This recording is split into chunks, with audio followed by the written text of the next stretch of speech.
8 تا از بهترین خواص سیاه‌دانه که حتما باید بدونید.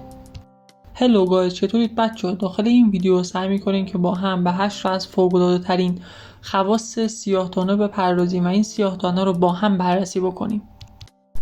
سیاه‌دانه به عنوان یکی از قدیمی‌ترین و معروف‌ترین گیاهان دارویی شناخته میشه و در طول تاریخ به عنوان درمان بسیاری از بیماری‌ها و مشکلات سلامتی ازش استفاده شده که در ادامه به 8 تا از خواص شگفت‌انگیز این ماده می‌پردازیم.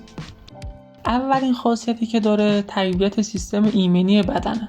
سیاه‌دانه به عنوان یک تقویت کننده سیستم ایمنی بدن شناخته میشه و مصرف مرتب سیاه‌دانه میتونه که به افزایش تولید سلول‌های سفید خون و بهبود عملکرد سیستم ایمنی کمک بکنه. دومین خاصیتش ضد التهاب بودنه. ترکیبات فعال موجود در سیاه‌دانه دارای خواص ضد التهابی قوی هستند. این خاصیت باعث میشه که مصرف سیاه‌دانه در کاهش التهاب‌ها مثل آسم بسیار موثر باشه.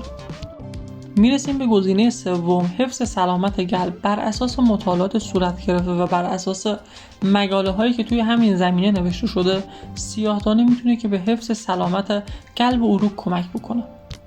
مورد بعدی کاهش علائم آلرژی توی بدن و سیاه‌دانه میتونه که به کاهش علائم آلرژی مثل عطسه توی بدن کمک بکنه.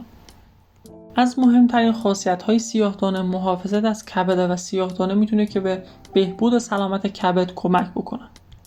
سیاه‌دانه به خاطر ترکیبات ضد اکسیدانی که داره باعث محافظت از کبد میشه و هر آسیبی هم که به کبد وارد بشه میتونه که ازش جلوگیری بکنه. مثلا آسیب‌هایی که مواد مخدر به کبد میتونن که وارد بکنن.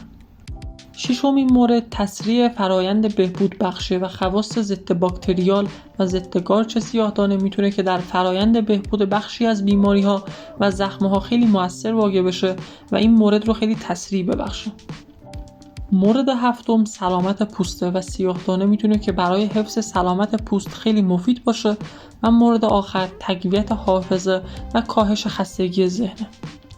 و بر اساس مورد هشتم یعنی تقویت حافظه و کاهش خستگی ذهن میتونه که برای دانشجویان و دانش آموزان خیلی موثر باشه و اگر که هر کسی میخواد از نظر ذهنی کمی تقویت باشه و بهتر بتونه که امتحانات خودش رو پاس بکنه میتونه که از این ماده استفاده بکنه. خیلی ممنون که تا انتهای ویدیو با من همراه بودی. اگر که هر نظری در رابطه با سیاه‌دانه داری به من داخل کامنت ها بنویس تا من اون رو ببینم و همچنین کانالم رو ساب بکن و این ویدیو رو برای دوستات شیر کن.